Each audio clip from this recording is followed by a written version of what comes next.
welcome to Start Some Good's Crowdfunding 101 mini course. I'm so glad you're here. My name is Kate and I'm a crowdfunding coach and I lead the support team here at Start Some Good.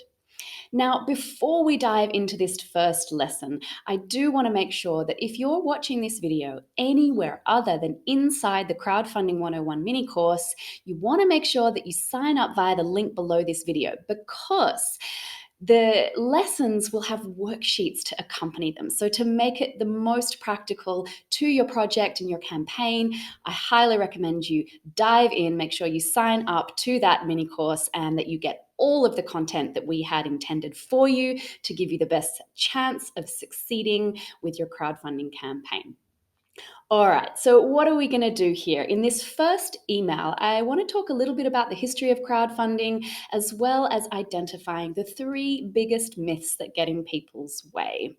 So, as I said earlier, I lead the support team here at Start Some Good, and our job and passion is to help nonprofits, social enterprises, and community groups raise the funds that they, or you, need in order to make a difference in the world via crowdfunding. So if that's what you're looking for, you are in the right place. Over the last decade, crowdfunding has snowballed in popularity. First, it was the creativity and technology sectors raising money to release films and albums, produce events, or launch products. But crowdfunding is not just for gadgets and entertainment anymore. Today, more and more social entrepreneurs and nonprofits and storytellers and community groups are using crowdfunding sites like Start Some Good to raise the funds they need to make a positive impact in their communities. So, Start Some Good exists to help people, projects, and organizations make that positive impact by providing you with the tools, advice, skills, education, and support to enable you to succeed at crowdfunding the first time, because there is a bit more to it than just, kind of logging on and building a great campaign.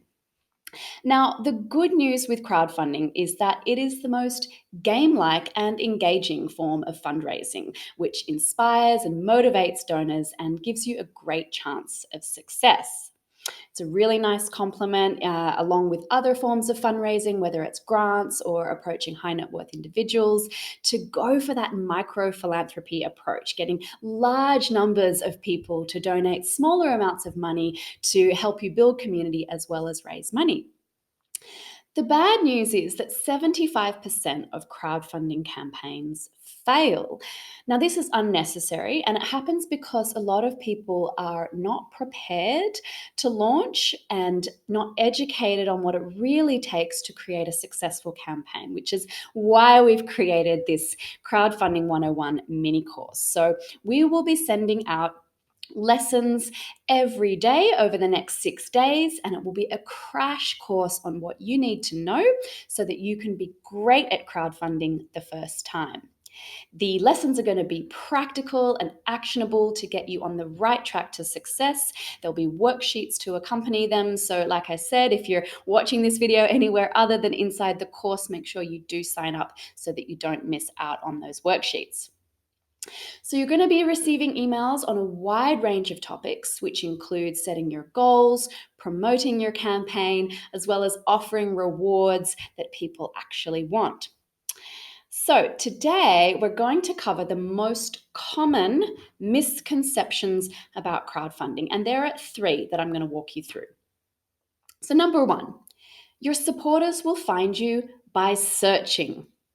Now, that is a big myth because most people actually don't wake up in the morning looking for ways to give away money. You can't just rely on putting your campaign online, no matter how well developed it is, and expect people to stumble upon your project and open their wallets and donate. This is a key mistake that people make. They think that crowdfunding is a passive way to raise funds, that it's all about just making a listing and people will come to you. In fact, it's about you going to them, inspiring them with your story and inviting them to support. So you need a great outreach strategy to get your link in front of your ideal donors. So that's myth number 1. Myth number 2 is that the biggest platforms give you the best chance of success. Now, this is a myth because some people mistakenly think that crowdfunding is a two-sided marketplace and that simply by listing your project on a big platform, that donors will stumble upon you. Crowdfunding platforms are not donor communities. Crowdfunding platforms, and this is across the board, they are a tool set for you to build your campaign. It gives you a mechanism to receive the funds, and you need to go out and reach your supporters. So, to give you a bit of an idea, the success rates on some of the leading platforms by percentage are on StartSomeGood, you have a 53% chance of success.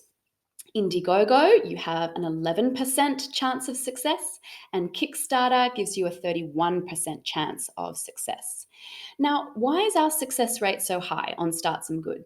Well, we take great pride in helping projects succeed, and the support team here at StartSomeGood works one-on-one with project creators to help you create the best campaign possible, providing you with customized feedback and tips and support and campaign reviews.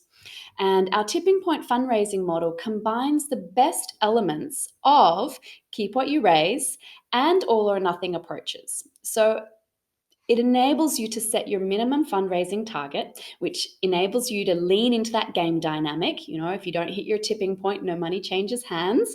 And then your second goal is keep what you raise. So anything above your tipping point, as you're chasing towards that second goal, your stretch goal, is yours to keep. Finally, the third reason why we believe our projects have the highest success rate is that our community is contextual. So with many people around the globe, all of whom are inspired to support projects which make a difference. It's a cause crowdfunding platform, so you'll be in good company. And these are all things that help projects on StartSomeGood succeed at a higher rate. Now, the third misconception about crowdfunding is that there is a crowd. So this is a big one. Crowdfunding has been poorly named. It's not really about a crowd at all. It's about your relationships, your community, your outreach, and your storytelling. So there isn't an anonymous crowd out there online just waiting to shower your project with money.